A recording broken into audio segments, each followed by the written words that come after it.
I'm holding this old photograph in my trembling hands, and even after all these years, I can still feel my heart racing when I look at it. The edges are yellowed, the corners worn from decades of handling, but the faces staring back at me are as clear as the day I first saw them. There's me, 22 years old, standing next to a group of men who were supposed to be my enemies. But that's not the story you've been told about World War II, is it? Let me take you back to 1945, somewhere in the Pacific, where the air was thick with humidity and the smell of diesel fuel from our makeshift base. I was just a kid from Ohio who'd never been further from home than the county fair, and suddenly I found myself on the other side of the world, wearing a uniform that felt too big and carrying responsibilities that felt even bigger. The morning everything changed started like any other. I was checking the perimeter fence when I heard the rumble of trucks approaching our camp. My sergeant, a gruff man named Patterson who'd seen too much combat, came jogging over with that look on his face that meant trouble was coming our way. "Henderson!" he barked, using my last name like everyone did back then. "We've got a transport coming in with Japanese POWs.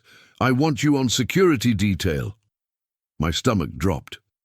I'd heard stories about Japanese soldiers, about how they'd rather die than surrender, about how they were trained to be killing machines without mercy or conscience. The propaganda posters back home showed them with fangs and claws, more monster than man. But nothing, and I mean nothing, could have prepared me for what I saw when that truck rolled to a stop and the canvas cover was pulled back. The silence that fell over our camp was deafening. Even the birds seemed to stop singing.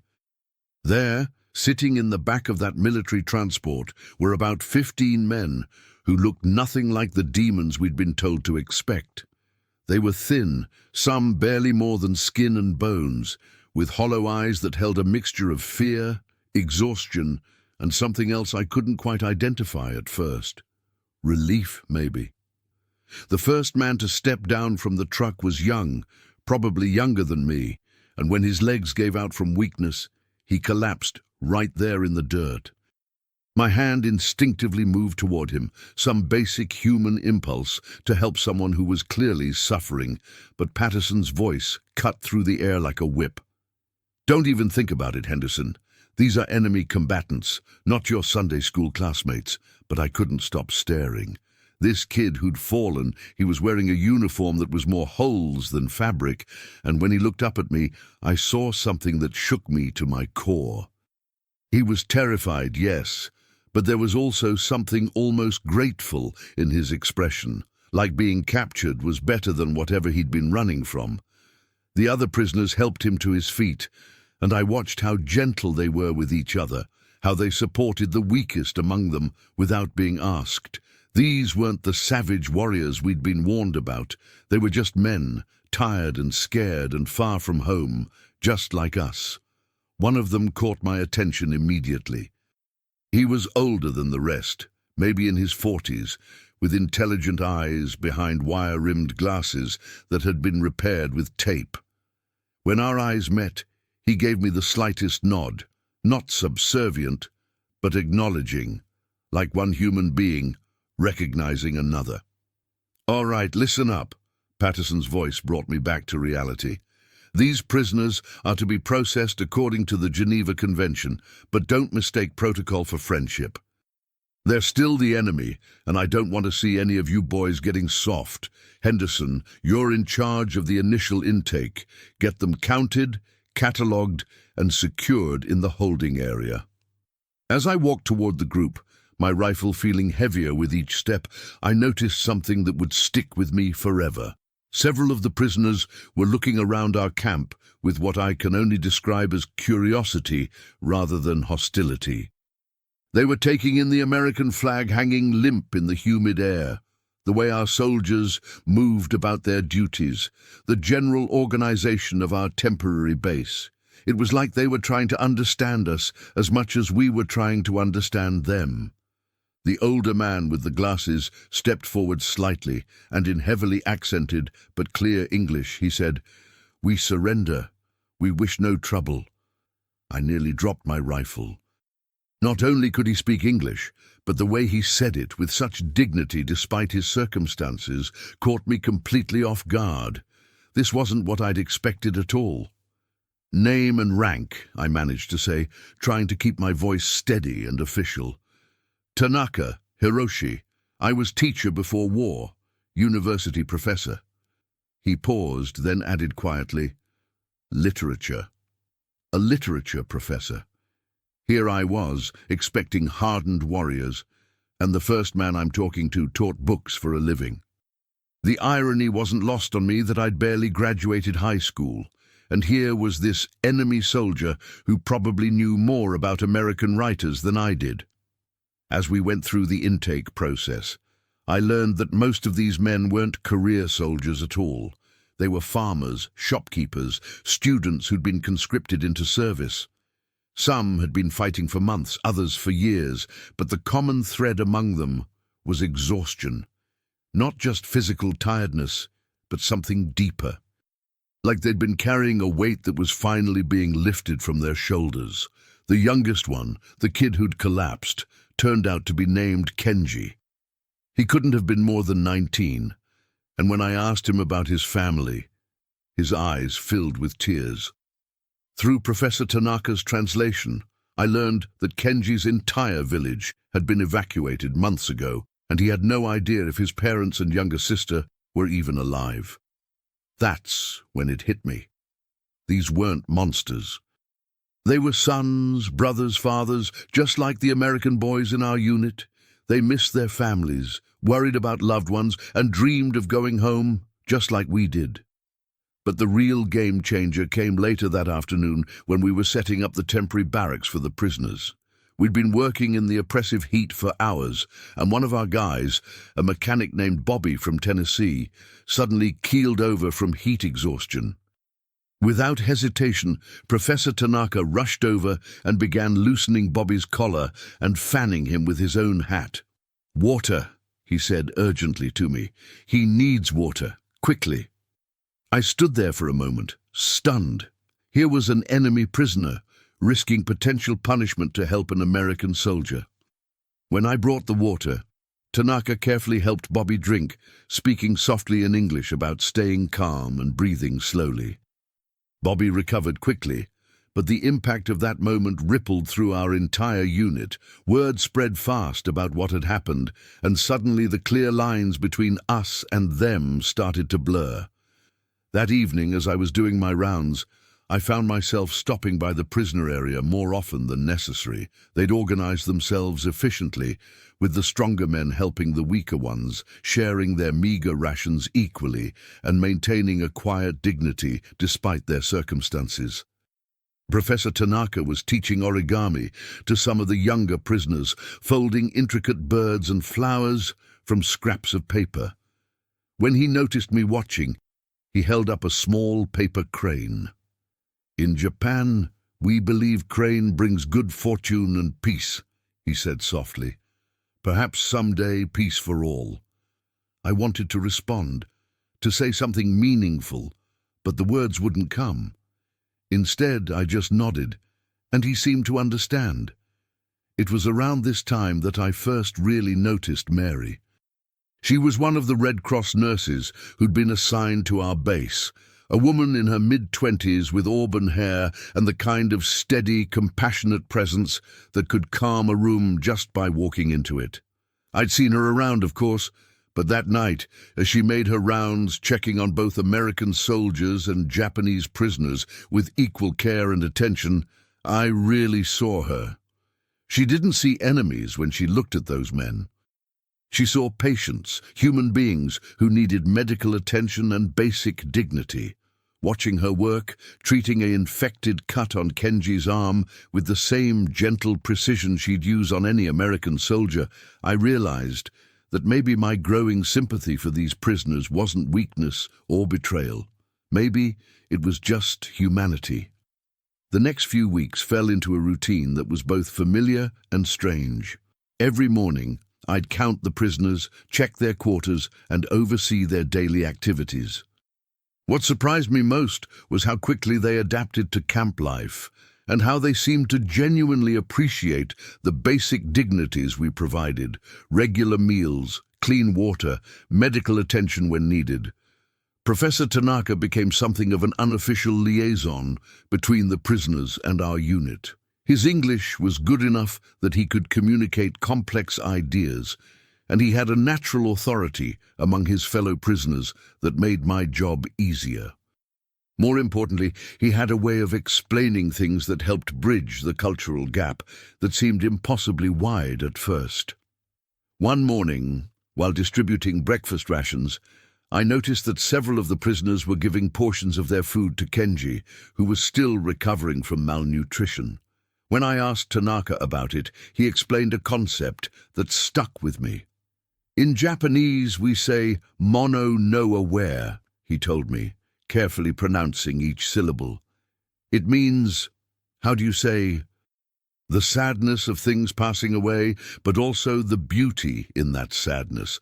We know this time is temporary, that we may not see each other again, so we take care of each other now. I found myself thinking about that phrase a lot. There was something beautiful and heartbreaking about these men who had lost everything, still finding ways to care for each other. It made me think about my own unit, about how we American soldiers looked out for each other, and I realized that maybe the things that made us human weren't so different after all. The real shift in my perspective came during a tropical storm that hit our base about 3 weeks after the prisoners arrived. The wind was howling at nearly hurricane force, and the rain was coming down so hard you couldn't see 10 feet in front of you. Around midnight, I heard a tremendous crash and saw that one of the guard towers had been knocked over by the wind, trapping 2 of our sentries underneath. Without thinking, I ran toward the wreckage, but the debris was too heavy for me to move alone. Suddenly, I heard voices behind me, and through the rain, I saw Professor Tanaka and 3 other prisoners running toward us. They didn't ask permission, didn't wait for orders. They just started lifting and pulling at the twisted metal and wood. "Here," Tanaka shouted over the storm, pointing to a leverage point. "If we lift together."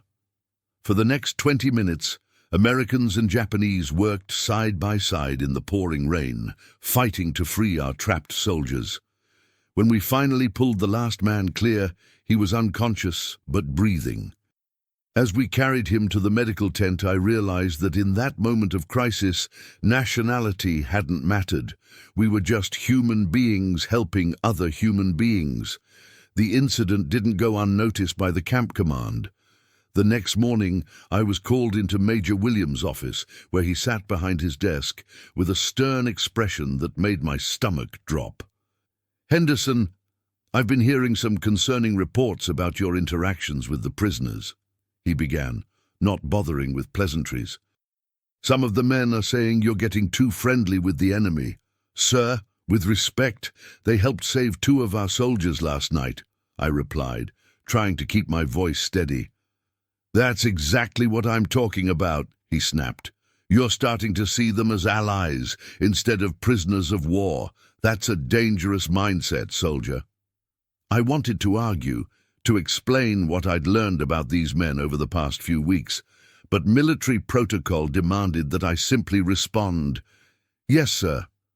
I'm reassigning you to perimeter duty for the next week," he continued. "I want you to get some perspective on who the enemy really is."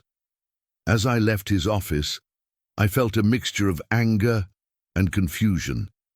How could showing basic human decency be considered a problem? But orders were orders, and I found myself walking the fence line instead of interacting with the prisoners. It was during this period of forced separation that I really started paying attention to Mary's work. From my position on the perimeter, I could see her making her daily rounds, and I noticed that she never treated the Japanese prisoners any differently than she treated our own wounded soldiers. She checked their injuries, distributed medicine, and even spent time just talking with them, using the few Japanese phrases that Professor Tanaka had taught her. One evening, as she was finishing her rounds, I worked up the courage to approach her. She was sitting on a supply crate outside the medical tent, looking exhausted, but somehow still radiant in the fading light. "Long day?" I asked, settling down beside her. She looked at me with those intelligent green eyes and smiled. "They all are lately, but good work is never easy, is it? I've been watching you with the prisoners," I said carefully. "You treat them like, well, like people." "That's because they are people, Jim," she replied, using my first name for the first time. "Hurt, scared, homesick people who happen to be wearing a different uniform than us." We sat in comfortable silence for a while, watching the sun set over the Pacific. Finally, she spoke again. "Professor Tanaka told me about your family," she said softly. "About your brother who died at Pearl Harbor." My throat tightened. I hadn't talked about Tommy with anyone since arriving at the base. "What did he say?" "That you carry great sadness, but also great strength. He said you have what they call kokoro, heart, but deeper than just emotion, the capacity for true understanding." I was quiet for a long moment, processing this. "I don't know how to feel about that," I admitted. "Part of me thinks I should hate them for what happened to Tommy, but when I look at Kenji or listen to Tanaka talk about his students back home, I just see people who miss their families, just like I miss mine." Mary reached over and took my hand. "That doesn't make you weak, Jim. That makes you human." Over the following days, despite being assigned to perimeter duty, I found myself drawn back to observing the prisoner compound. I watched as they organized themselves into work details, maintaining their living area with military precision. I saw them sharing stories in the evenings, sometimes laughing, sometimes sitting in contemplative silence. One afternoon I witnessed something that would stay with me forever. A new transport had arrived with wounded American soldiers, and our medical facilities were overwhelmed. Without being asked, Professor Tanaka approached the fence and offered to help. He explained that before the war, he had studied some medicine alongside his literature studies. Mary looked to me for guidance, and after a moment's hesitation, I nodded. Under careful supervision, Tanaka helped treat minor wounds and assisted with basic medical procedures. His gentle manner and obvious competence made even the most suspicious American soldiers relax. But it was what happened next that really got to me. One of the wounded Americans, a kid from Iowa who couldn't have been more than 18, was crying for his mother. Tanaka sat beside him and began speaking softly in English, telling him a story about a brave young samurai who was far from home but found strength in remembering his family's love. The kid stopped crying and listened, transfixed by the gentle voice of this enemy soldier who was comforting him like a father would. When the story ended, the young American looked at Tanaka and whispered, "Thank you." That night, I couldn't sleep.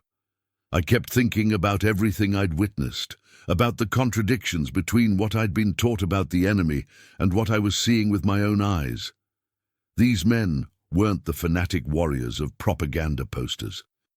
They were complex human beings with fears, hopes, and dreams, not so different from our own. I was walking the perimeter around midnight when I heard quiet voices coming from the prisoner compound.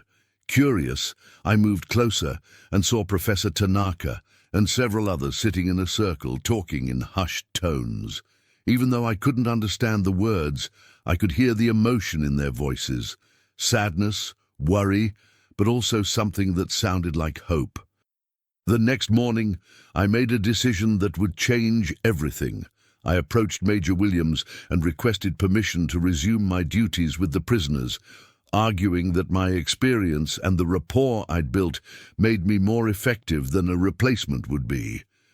He studied me for a long moment before speaking.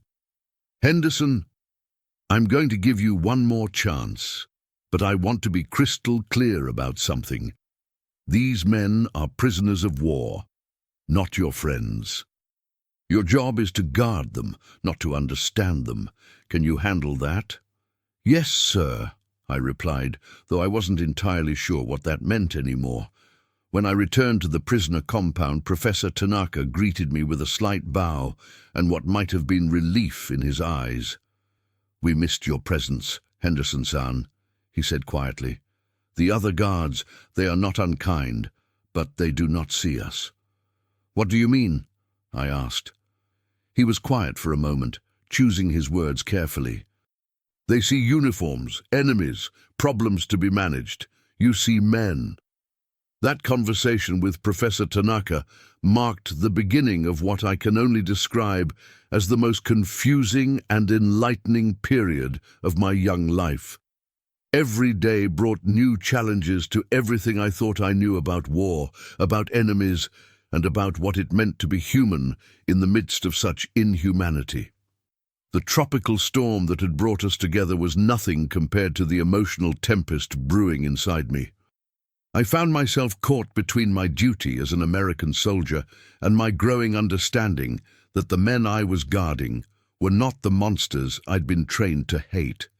They were fathers who worried about their children, sons who missed their mothers, and young men who dreamed of returning to peaceful lives they'd been forced to abandon. It was during this time that my relationship with Mary began to deepen in ways I hadn't expected.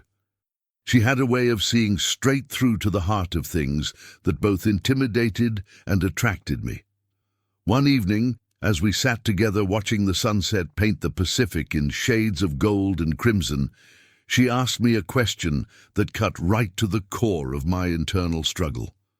"Jim, what do you think your brother would want you to do?" she asked quietly, her hand finding mine in the gathering darkness. I'd been thinking about Tommy a lot lately, remembering not just his death at Pearl Harbor, but his life before the war. He'd been the kind of person who always stood up for the underdog, who couldn't walk past a stray dog without stopping to feed it. Tommy had enlisted not out of hatred, but out of a desire to protect the things he loved. "I think," I said slowly, "he'd want me to do what's right, even if it's not easy." Mary squeezed my hand. "And what feels right to you?" Before I could answer, we were interrupted by a commotion from the prisoner compound. Kenji had collapsed again, this time more seriously than before. As Mary rushed to help him, I found myself running alongside her, no longer thinking about protocols or regulations, just responding to a human being in distress. Professor Tanaka was already kneeling beside the young man, speaking to him in rapid Japanese while checking his pulse. When Mary arrived with her medical bag, Tanaka quickly explained Kenji's symptoms in English, his voice tight with worry. "He has not been eating enough," Tanaka said. "He gives his food to others, says he is not hungry, but I think he is very sick." As Mary examined Kenji, I noticed something that made my chest tighten. The other prisoners had formed a protective circle around their fallen comrade, their faces etched with genuine concern. These weren't hardened warriors looking out for a useful ally. These were friends, maybe even surrogate family members, caring for someone they loved. "We need to get him to the medical tent immediately," Mary said, her professional training taking over. "Jim, can you help me carry him?" Without hesitation, I lifted Kenji's shoulders while Mary took his legs. As we carried him across the compound, I could hear the other prisoners murmuring prayers in Japanese, their voices filled with the same kind of desperate hope I'd heard in American foxholes when one of our own was wounded. Over the next 3 days, Kenji hovered between life and death. Mary worked tirelessly to stabilize him, and I found myself spending my off-duty hours sitting beside his bed, sometimes alone, sometimes with Professor Tanaka, who refused to leave the young man's side. It was during one of these vigils that Tanaka told me Kenji's story. The boy had been a university student, studying to become a teacher like Tanaka himself. He'd been drafted just months before the war ended, thrown into a conflict he never wanted to fight. His parents had been killed in an air raid, and his younger sister was missing, probably dead. He has lost everything, Tanaka said quietly, his voice heavy with sorrow. Family, home, future. Sometimes I think he does not want to live. But he has you, I pointed out. He has all of you looking out for him. Tanaka smiled sadly. Yes, but we are also lost.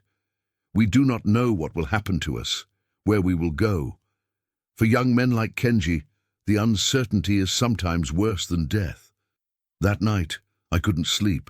I kept thinking about Kenji, about all the prisoners, about the impossible situation they found themselves in. They were caught between worlds, no longer soldiers fighting for their country, but not yet free to return to whatever remained of their homes. They existed in a limbo that I was only beginning to understand. The next morning brought news that would change everything. Major Williams called me into his office with an expression I couldn't read. Henderson, I've received orders from division headquarters, he began, shuffling through papers on his desk. All Japanese prisoners are to be transferred to a larger facility in the Philippines within the week. My heart sank. All of them, sir. Every last one. They want to consolidate the POW population for more efficient processing and eventual repatriation. He looked up at me with what might have been sympathy. I know you've developed a working relationship with some of them, but this is bigger than our little operation here. I left his office in a daze. The thought of these men being shipped off to an impersonal prison camp where they'd be just numbers instead of individuals filled me with a sense of urgency I'd never experienced before. I had to do something, but I wasn't sure what. When I told Mary about the transfer orders, she was quiet for a long moment before speaking. We have to tell them, she said finally. They deserve to know what's coming. That evening, I gathered the prisoners and with Professor Tanaka translating for those who needed it, I explained the situation. The news was met with a mixture of resignation and quiet sadness. These men had known this day would come, but that didn't make it any easier. Henderson-san, Tanaka said after I'd finished, we want to thank you for treating us with dignity. Not all guards would have done the same. You don't need to thank me, I replied, feeling inadequate. I just treated you like human beings. Yes, he said simply, exactly. Over the next few days, as preparations for the transfer began, I found myself spending every free moment with the prisoners. They shared stories about their lives before the war, taught me basic Japanese phrases, and showed me more origami techniques. In return, I told them about America, about my family, about the dreams I'd had before the war changed everything. It was during one of these conversations that Kenji, who had recovered enough to sit up and talk, said something that hit me like a physical blow. Henderson-san, he said in halting English, you have good heart. You make me remember that not all enemies are evil. Maybe someday, when war is over, we can be friends instead of enemies. The simple hope in his voice, the possibility he was offering despite everything he'd lost, made me realize something profound. These men weren't just changing how I saw them. They were changing how I saw myself, my country, and the very nature of conflict itself. That night, Mary and I walked along the beach, listening to the waves crash against the shore. The moon was full, casting a silver path across the water that seemed to stretch all the way to the horizon. I don't know how to let them go, I admitted, my voice barely audible over the sound of the surf. Mary stopped walking and turned to face me. Then don't, she said simply. What do you mean? I mean, maybe this isn't the end of your story with them. Maybe it's just the beginning. She paused, studying my face in the moonlight. Jim, I've been thinking about something, and I need to tell you. My heart started racing. There was something in her tone that suggested whatever she was about to say would be important. I'm pregnant, she said quietly. The world seemed to stop spinning. I stared at her, trying to process what she'd just told me, feeling a mixture of joy, terror, and overwhelming love, all at the same time. Are you sure?" I managed to ask. She nodded, tears glistening in her eyes. "I've known for a few weeks, but with everything happening with the prisoners, I didn't know how to tell you." I pulled her into my arms, holding her close as the magnitude of this news washed over me. We were going to have a child, a new life created in the midst of all this death and destruction. It felt like a miracle and a responsibility too enormous to comprehend. "Mary," I whispered into her hair, "will you marry me?" She pulled back to look at me, and I could see the answer in her eyes before she spoke. "Yes," she said simply. "Yes, I will." As we stood there on that beach, holding each other under the stars, I realized that my life was about to change in ways I couldn't even imagine. But I also knew, with a certainty that surprised me, that whatever came next, I wanted to face it with this remarkable woman by my side. The news of our engagement spread through the camp faster than I could have imagined. What I didn't expect was the reaction from the Japanese prisoners. When Professor Tanaka heard about Mary's pregnancy and our plans to marry, his face lit up with genuine joy. "This is wonderful news, Henderson-san," he said, bowing deeply. "New life is always a blessing, especially in times of great sadness." Over the next 2 days, something extraordinary happened. The prisoners, working with scraps of paper, fabric, and whatever materials they could find, began creating wedding gifts for us. Tanaka folded an intricate paper bouquet of origami flowers, each one representing a different wish for our happiness.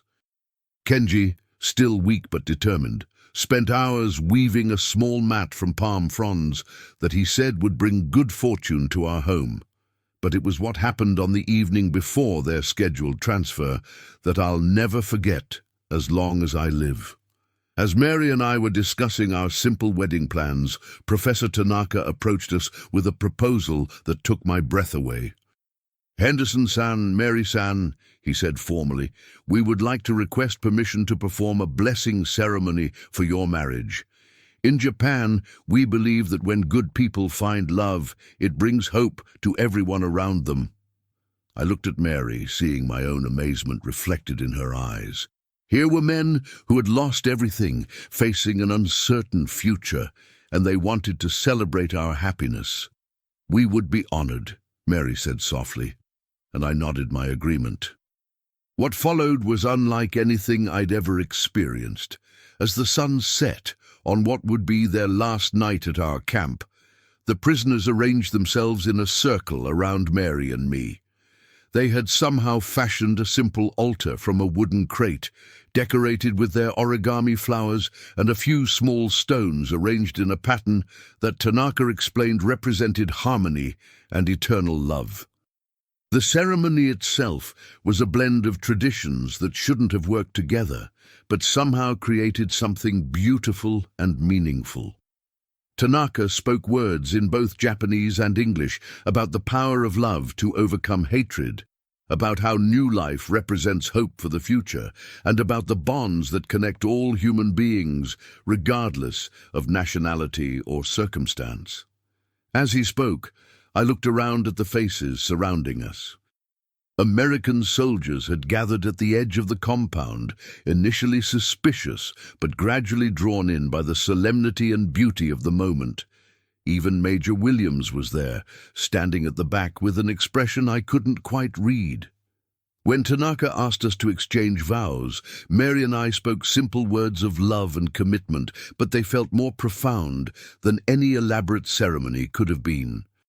We were promising to build a life together in a world that had shown us both the worst and best of humanity. The most moving moment came when all the prisoners began to sing. It was a Japanese song that Tanaka later told me was about cherry blossoms, about the beauty of things that bloom briefly but leave lasting memories.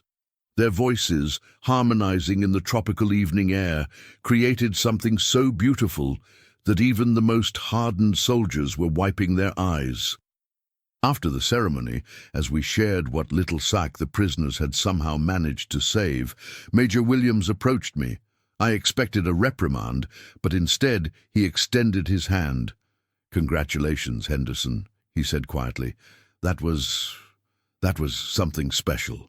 "Thank you, sir," I replied, still not sure what to make of his reaction.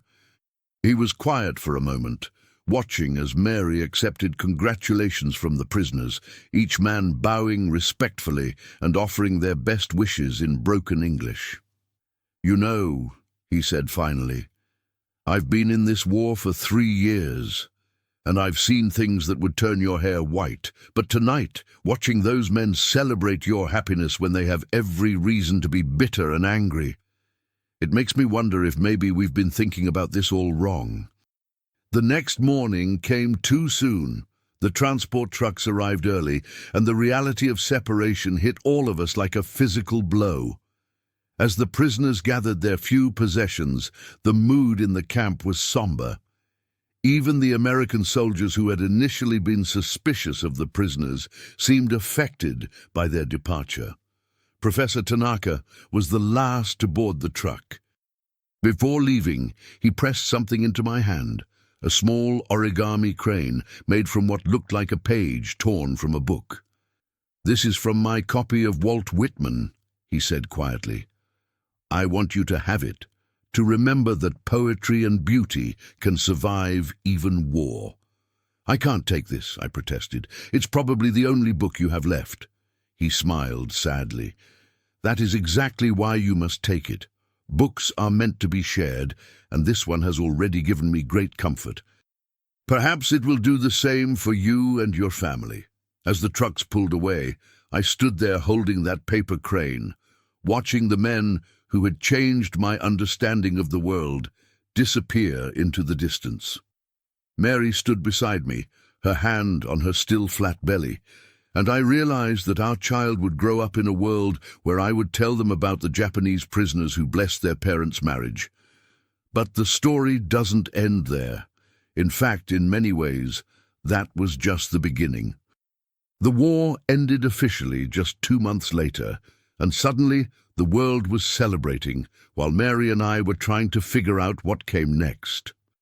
I was facing a court-martial for what my superiors called excessive fraternization with enemy prisoners, and my military career was effectively over.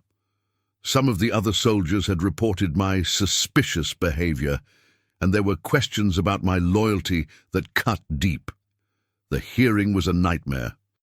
I sat in a sterile military courtroom while officers who had never spent a day guarding prisoners questioned my patriotism and my judgment.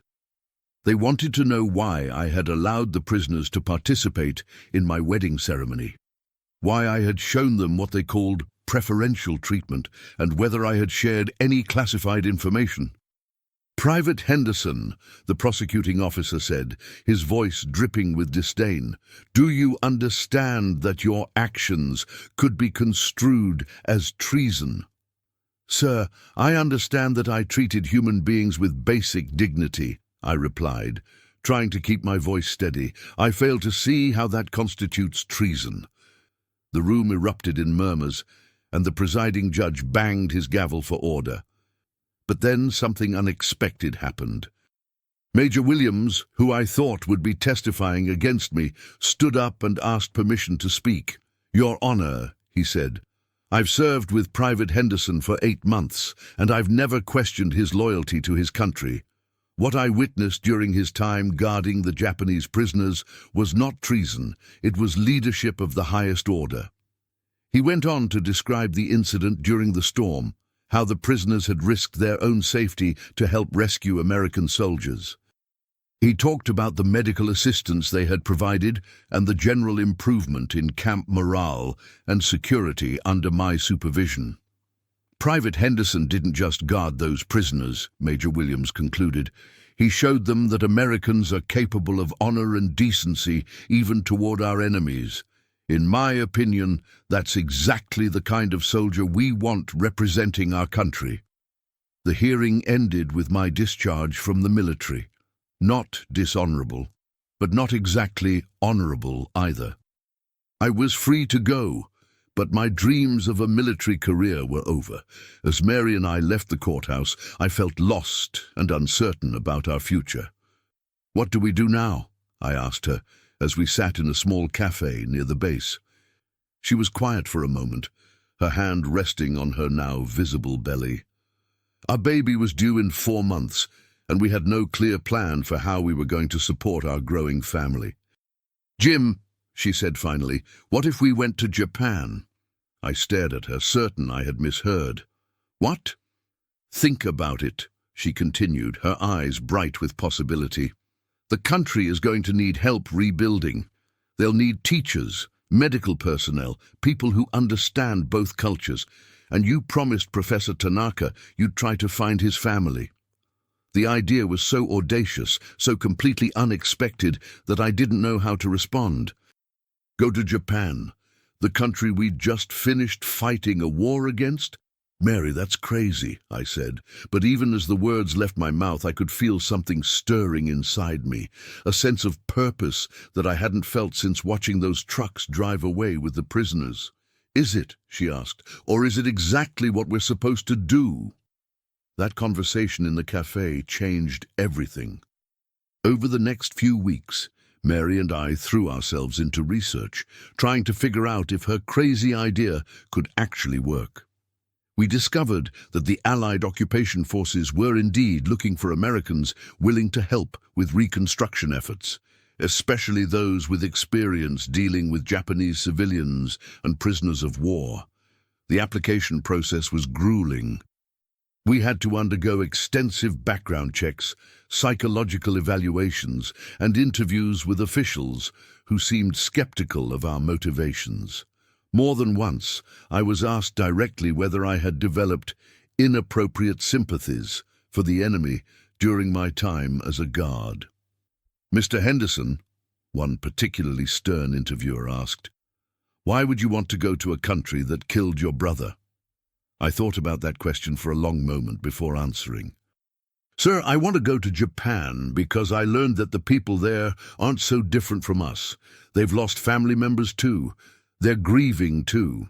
And maybe, if we can help each other heal, we can make sure that what happened to my brother and to their sons and fathers never happens again.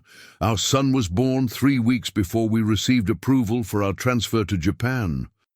We named him Thomas after my brother, and as I held him in my arms for the first time, I felt a profound sense of responsibility.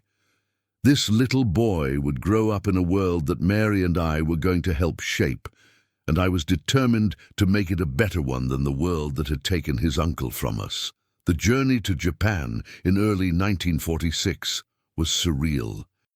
The ship was filled with occupation personnel, relief workers, and a few families like ours who were heading to the defeated nation for various reasons. As we approached the Japanese coast, I stood on deck holding my infant son, trying to imagine what we would find. Nothing could have prepared me for the devastation.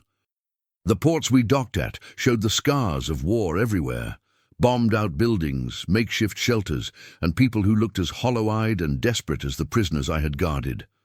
But there was something else too. Something I hadn't expected. There was hope. People were working, rebuilding, trying to create something new from the ashes of what had been destroyed. Our first assignment was in a small town about 50 miles from Tokyo, where Mary would help establish a medical clinic, and I would assist with educational programs. The local population was initially wary of us, understandably so. We were representatives of the country that had defeated them, that had dropped atomic bombs on their cities, that had occupied their homeland. But slowly, gradually, we began to build trust. Mary's gentle manner and obvious medical competence won over patients who had initially been reluctant to be treated by an American. My basic Japanese, learned from Professor Tanaka and improved through intensive study, helped me communicate with local teachers and administrators who were trying to rebuild their educational system. It was about 6 months after our arrival that I got the break I had been hoping for. Through a network of former prisoners of war who were helping with repatriation efforts, I managed to track down information about Professor Tanaka's family.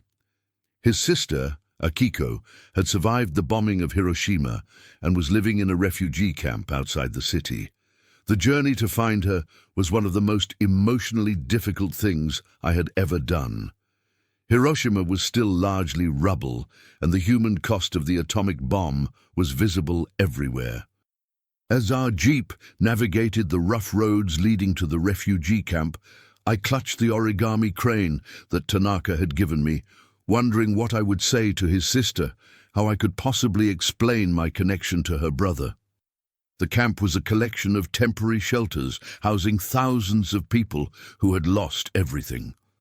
When I finally found Akiko, she was working in the camp's small school, teaching children who had been orphaned by the bombing. She was a small, dignified woman in her 40s, and when I introduced myself and mentioned her brother's name, her composure cracked for just a moment. "Hiroshi," she whispered, and I could see the desperate hope in her eyes.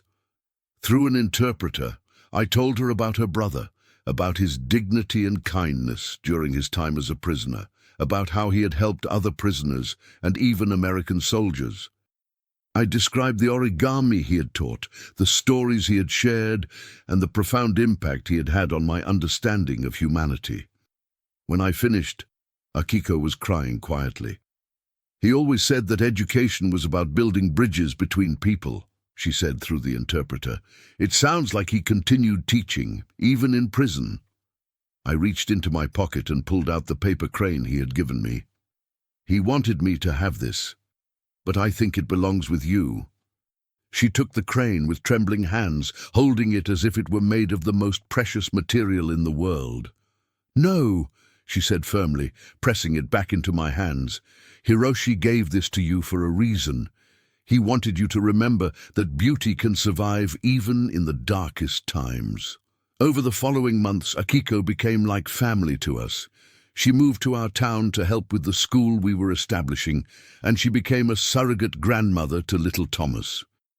Watching her play with my son, teaching him simple Japanese songs and showing him how to fold paper animals, I was struck by the beautiful irony of it all. Here was the sister of a man I had once been ordered to guard as an enemy, now helping to raise my child with love and tenderness. The school we built together became something special. It was more than just a place of learning. It was a symbol of what was possible when people chose understanding over hatred. American and Japanese teachers worked side by side, sharing different perspectives and approaches to education. Children who had grown up during the war learned alongside children of American occupation personnel, playing together and learning from each other. One day, about 2 years after our arrival in Japan, I received a letter that made my hands shake as I read it. It was from Kenji, the young prisoner who had nearly died in our camp. He had not only survived, but had managed to complete his education and was now teaching in a school in Kyoto. "Henderson-san," the letter read in carefully written English, "I wanted you to know that I have found my purpose. Every day, I teach children about the importance of understanding between peoples. I tell them about an American soldier who showed me kindness when I had lost all hope.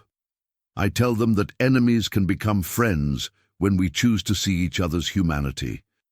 And as I read those words, sitting in the garden of our small house while Mary tended to our vegetable patch and Thomas played with wooden blocks that Akiko had carved for him, I realized that we had found something precious. We had built a life that honored both the memory of those we had lost and the hope for a better future. The years that followed were filled with challenges and rewards in equal measure. We expanded our educational programs, helped establish medical facilities, and watched as the community around us slowly healed from the wounds of war. Thomas grew up bilingual and bicultural, as comfortable with chopsticks as with a fork, equally at home celebrating American holidays and Japanese festivals. Now, As I sit here in my study, surrounded by photographs and letters from the hundreds of students and patients whose lives intersected with ours over the decades, I can see the full arc of the story. That frightened young soldier who first saw Japanese prisoners step off a truck in 1945 could never have imagined the life that would unfold from that moment. Mary and I spent 15 years in Japan before eventually returning to the United States, but the connections we made there lasted a lifetime. We maintained correspondence with former students, watched their children grow up, and even hosted several of them when they came to America for their own education. Professor Tanaka's origami crane sits on my desk as I tell you this story. Its paper yellowed with age, but its form still perfect. It reminds me every day that beauty and hope can survive the darkest times, that understanding can triumph over hatred, and that sometimes the most important lessons come from the most unexpected teachers. Thomas, now a grandfather himself, often brings his own grandchildren to visit me.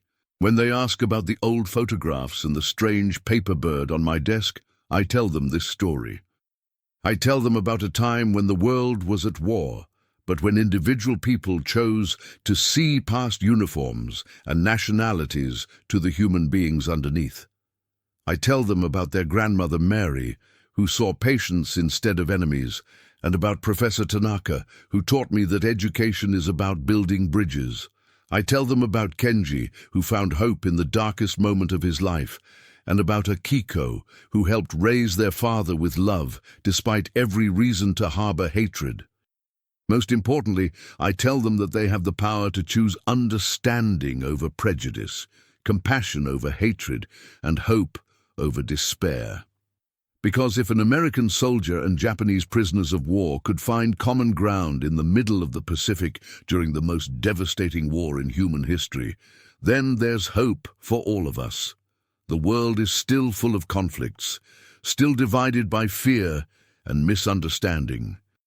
But I've seen what's possible when people choose to see each other's humanity. I've lived it, built a life around it, and watched it transform not just individuals, but entire communities. That's the real victory, the one that matters more than any military campaign or political treaty. It's the victory of the human spirit over the forces that try to divide us.